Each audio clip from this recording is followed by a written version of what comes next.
کہ ہر انسان کے افعال و اقوال کا خالق اللہ ہے۔ اللہ ہی پیدا کرنے والا سب چیزوں کو۔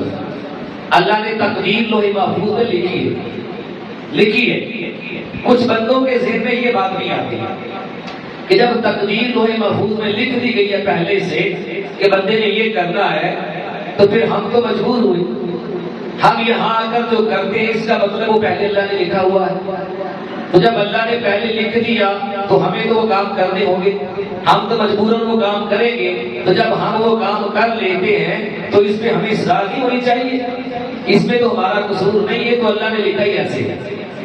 اللہ تعالیٰ ہمارے لیے ایسا نہ لکھتا تو ہم ایسا نہ کرتے۔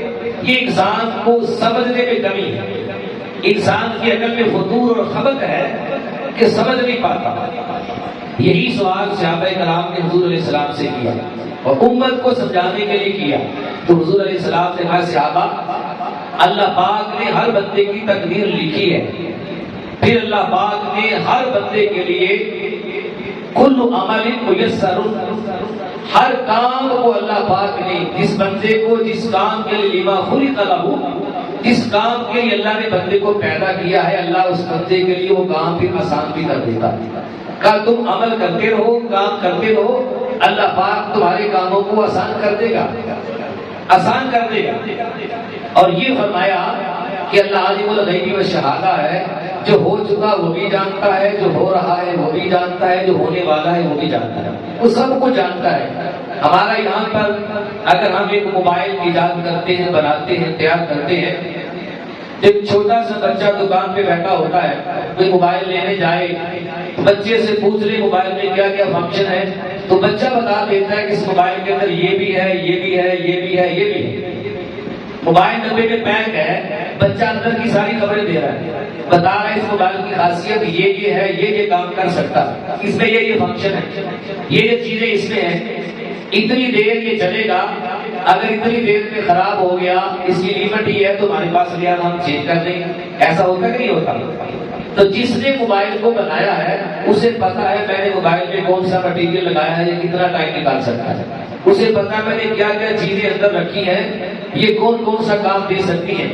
تو رب کائنات نے بھی انسان کو اس مٹی سے پیدا کیا ہے، رب بھی جانتا اس مٹی میں کیا کیا خاصیت ہے، اس مٹی سے انسان بنے گا، جوان ہوگا، اس مٹی سے پیدا ہونے والا انسان کیا کیا کر سکتا ہے، کتنی دیر زندہ رہ سکتا ہے، کیا عمل کر سکتا ہے، کیا نہیں کر سکتا، رب سب کچھ جانتا ہے، اللہ سب کچھ جانتا ہے۔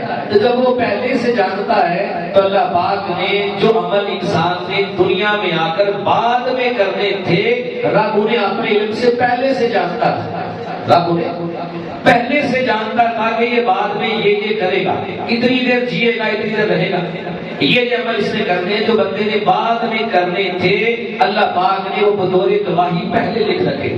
قیامت کے دن کوئی بندہ میری بارگاہ میں آئے اور آ کر انکار نہ کرے کہ میں نے تو یہ کام کیا نہیں۔ اللہ فرمائے ایک تو یہ ہے کہ ہم نے فرشتے تیرے ساتھ رکھے تھے، انہوں نے بھی لکھا ہے، اور ایک ہم نے اپنے علم میں جو ازل سے تھا ہم نے پہلے سے لکھ رکھا ہے کہ تمہیں یہ کرنا تھا، ہم پہلے لکھ چکے، یہ دیکھ تیرے دفتر ہماری بارگاہ میں تیار ہے۔ تو جو بندے نے کرنا تھا اللہ نے وہ لکھا ہے، یہ مطلب نہیں کہ جو لکھ دیا بندہ وہ ہی کرے، نہیں، مجبور محض کسی انسان کو نہیں بنایا، اللہ نے عمل ہر بندے کے لیے آسان فرمایا۔ اللہ پاک ہمیں اس میں سمجھ کی توفیق نصیب فرمائے۔